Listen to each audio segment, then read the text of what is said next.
The Mahakumbh 2025, a grand religious gathering, concluded triumphantly as Union Railway Minister Ashwini Vaishnav praised the coordinated efforts that facilitated the operation of more than 16,000 trains, surpassing the initial plan of 13,000. The event saw a remarkable turnout of devotees, reaching between 4 to 5 crore people. During this visit to Prayagraj Junction, Vaishnav credited the leadership of Prime Minister Narendra Modi and Chief Minister Yogi Adityanath for orchestrating the event's success. He emphasized the seamless collaboration between State Police, the Rapid Action Force and various railway departments, which ensured a smooth experience for the pilgrims. का आयोजन हुआ है, ये बहुत ही महत्वपूर्ण है। सामाजिक समरसता का हमारे भारत में, हमारी सभ्यता में एकता का संदेश है। इसमें मैं धन्यवाद देना चाहूंगा माननीय प्रधानमंत्री श्री नरेंद्र मोदी जी को, उनके नेतृत्व में इतना जबरदस्त आयोजन हुआ। मैं धन्यवाद देना चाहूंगा माननीय मुख्यमंत्री श्री योगी आदित्यनाथ जी को, इतना अच्छा इसमें आयोजन हुआ। मैं साथ ही धन्यवाद देना चाहूंगा बिहार और मध्य प्रदेश के मान्यवर मुख्यमंत्रियों को भी। सबके सहयोग से रेलवे ने सबका एक साथ मिलकर एक बहुत क्लोज कोऑर्डिनेशन के साथ काम हुआ और उस क्लोज कोऑर्डिनेशन के कारण जहां हमने 13,000 ट्रेन की प्लानिंग की थी, 16,000 से ज्यादा ट्रेन, 16,000 से ज्यादा ट्रेन चलाई।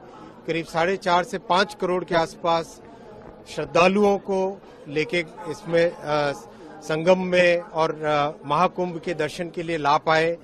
बहुत ही क्लोज कोऑर्डिनेशन रहा राज्य की पुलिस के साथ, आरपीएफ का, जीआरपी का और जो रैपिड एक्शन फोर्स वगैरह जो लगी, सबका क्लोज कोऑर्डिनेशन रहा। रेलवे के सभी विभागों का बहुत अच्छा क्लोज कोऑर्डिनेशन रहा। इस पूरे समागम में, इस पूरे महाआयोजन 45 दिनों में कोई एसेट, कभी कोई एक भी लोग को फेल नहीं हुआ, कहीं कोई एक भी दिक्कत नहीं आने दी। इस तरह की मेंटेनेंस की बहुत ध्यान रखा गया और विशेष ध्यान रखा गया कि सब जगह श्रद्धालुओं को प्रधानमंत्री श्री नरेंद्र मोदी जी ने हमेशा हमको ये मार्गदर्शन दिया कि इसको आप क्राउड की तरह न समझें, श्रद्धालुओं की श्रद्धा को समझें और श्रद्धालुओं की श्रद्धा और भक्ति में कैसे हम बढ़ा सकें, उनको कैसे सहयोग कर सके, उस भावना के साथ काम करें। कई अच्छे इनोवेशंस हुए, जैसे खुसरो बाग का जो होल्डिंग एरिया बना, बहुत बड़ा इनोवेशन था। उसके कारण सर्ज क्राउड जब आया तो उसको मेंटेन करना आसान रहा। जिस तरह के होल्डिंग एरियाज बने, चाहे झूसी में हो, चाहे नैनी में हो, चाहे चौकी में हो, चाहे प्रयागराज जंक्शन में हो, चाहे प्रयाग स्टेशन में हो, उन सब के कारण, होल्डिंग एरियाज के कारण बहुत बेनिफिट मिला।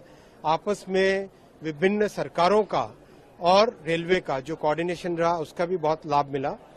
इस सबसे जो सीखने को मिला है, टीम पूरा उसका एक एनालिसिस भी करेगी और किस तरह से रेलवे के जो ऑपरेशंस मैनुअल्स हैं उनके अंदर एक परमानेंट चेंज लाने के लिए भी व्यवस्था करेंगे, जिससे कि आज से जो लर्निंग आई है, इस महाकुंभ से जो लर्निंग आई है, उस लर्निंग को हम देश के हर जगह जहां पर भी क्राउड, जहां पर भी अचानक पैसेंजर्स का सर्ज आता है, उसको हम संभाल सके, उसको ढंग से मैनेज कर सके। सर, इसमें चुनौतियां क्या है और इसका इम्पैक्ट क्या आगे जाएगा? सबसे बड़ी चुनौतियों में एक विशेष ये था, आईएनएस आ जाओ।